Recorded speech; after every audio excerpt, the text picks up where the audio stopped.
செய்யப்பட்டு போற காட்சியை பார்க்கிறோம். அதே மாதிரி மனிதன் இருக்கிறான். ஒரு மனிதனுக்கு அடுத்த மனுஷனுக்கு வேறுபாடுகளை பார்த்தீங்கன்னு சொன்னா பெரிய வேறுபாடுகள்லாம் கண்டுபிடிக்க இயலாது. ரொம்ப வேறுபாடு எந்த இடத்துல வருதுன்னு கேட்டா ரேகையில தான் வருதுங்கிறான் மனுஷன். ரேகை அதுதான் என்ன செய்யறான், உங்களை ரேகை எடுக்கிறானா, சொத்து பத்து வாங்கும் பொழுது கையெழுத்தெல்லாம் நிக்காது. எதுதான் நிக்கும்? ரேகை தான் நிக்கும். இந்த ஒரு ரேகை மாதிரி இன்னொரு ரேகை இருக்காது உலகத்துல. ஒரு மனிதனுடைய ரேகை மாதிரி என்ன இருக்காது, இன்னொரு மனிதன் ரேகை இருக்காது. அவ்வளவு அந்த கோடுகள் நமக்கு தெரிய மாட்டேங்குது.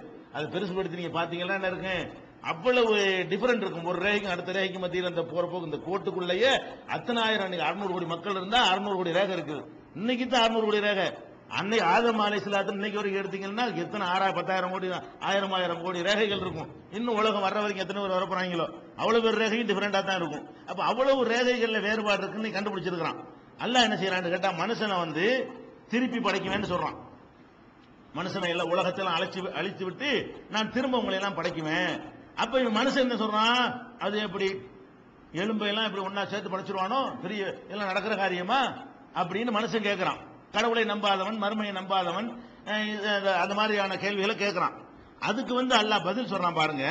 அயஹ்சபுல் இன்சானு, மனிதன் நினைத்து கொண்டிருக்கிறானா, அல்லன் நஜ்மா இலாமா, அவனுடைய எலும்புகளை எல்லாம் நம்ம ஒன்னு சேர்த்திட மாட்டோம், எலும்பை எல்லாம் அப்படி ஒன்னா சேர்த்தவன மனுஷனா திருப்பி உருவாக்கிற மாட்டோம் என்று அவன் நினைக்கிறானா?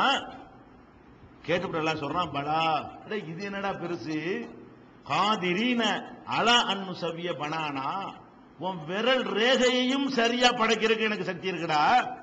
எலும்பை சேர்த்து படைச்சா உன்னைய படிச்சுட்டு இவன் சொல்லி போடலாம், இவனை படிச்சுட்டு அவன் சொல்லி போடலாம். அதுக்கு பெரிய டிஃபரெண்ட் காட்ட வேண்டிய தேவையில்லை. எலும்பு பூரா ஒன்னா திரட்டினீங்களா, எலும்பு கூட இருந்துச்சுன்னு சொன்னா ஒரு 10 எலும்பு கூட போட்டீங்கன்னா இன்னொரு எலும்பு கண்டுபிடிக்க இயலாது. எல்லாம் ஒரே மாதிரி தான் இருக்கு. ஏறக்குறைய ஒரே மாதிரி. தனித்து எல்லாம் கண்டுபிடிக்க இயலாது. தனித்து கண்டுபிடிக்கிற விஷயங்களை எடுத்துக்கிட்டீங்கன்னு சொன்னா இதுதான் ஒவ்வொரு ஆளுக்கும் தனி. அட்டை விரல் ஒவ்வொரு ஆளுக்கும் இது தனியா இருக்கும். அதை சொல்றான், அதான் கஷ்டத்தை சொல்றான்.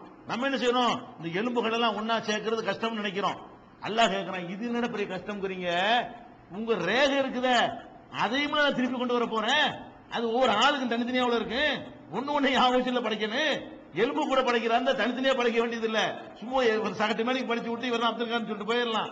ஆனால் எதுல முடியாது, இது முடியாது. இதை எடுத்து பார்த்தா வேறையா தெரிஞ்சிடும். வச்சு பார்த்து பெருசுபடுத்தி பார்த்தா இந்த ரேகை வேற மனுஷனுடையது, இந்த ரேகை வேற மனுஷனுடையது. அப்ப என்ன செய்யறான்ல, ஒவ்வொரு மனிதனும் எந்த இடத்துல தனித்து பிரிக்கிறானோ, ஒரு மனுஷனுக்கும் இன்னொரு மனுஷனுக்கும் எந்த இடத்துல ஒற்றுமை இருக்காதோ அந்த பாயிண்ட சுட்டி காட்டி அதையும் கொண்டு வர போறேன். நீ எலும்பு நீ சந்தேகப்படுறியா, எலும்பு எல்லாம் இப்படி ஒன்னா சேர்க்கிறேன்னு நீ கேட்கறியா, உன் ரேகையும் கொண்டு வர போறேன் அப்படின்னு சொல்லி ரேகையை தான் பெரிய விஷயம் சொல்லி காட்டுறான். இதுல என்ன சொல்லி வர்றான், ரேகையை தான் வேறுபடுத்தக்கூடியது. அதான் கஷ்டம். ஒரே மாதிரி உத்தேசமா படிச்சுட்டு போயிட முடியாது. ஒவ்வொரு இது சிம் கார்டு இருக்குல்ல, சிம் கார்டு இருக்கு, எல்லாம் ஒரே மாதிரி பார்த்தா ஒரே மாதிரி தான் இருக்கும். சிம் கார்டு இருக்குல்லங்க, போன்ல கார்டு போடுறீங்க இல்லைங்க, ஆனா உள்ள நம்பர் வேறையா இருக்கா இல்லையா, அதுல உள்ள உங்க நம்பர்ல உள்ள ஸ்டோர் பண்ணது அந்த நம்பர்ல இருக்காதுல.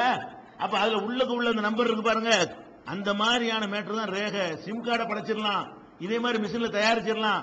உள்ளுக்கு அது என்ன வச்சுக்கலாம், அதையே தயாரிக்கணுமே, அதுல தோத்துருவானே, அதை கண்டுபிடிக்கணுமே. இல்லன்னா ஏன் கார்டு மாதிரி இன்னொருத்தர் தயாரிச்சு அடிச்சுட்டு போயிருவானே.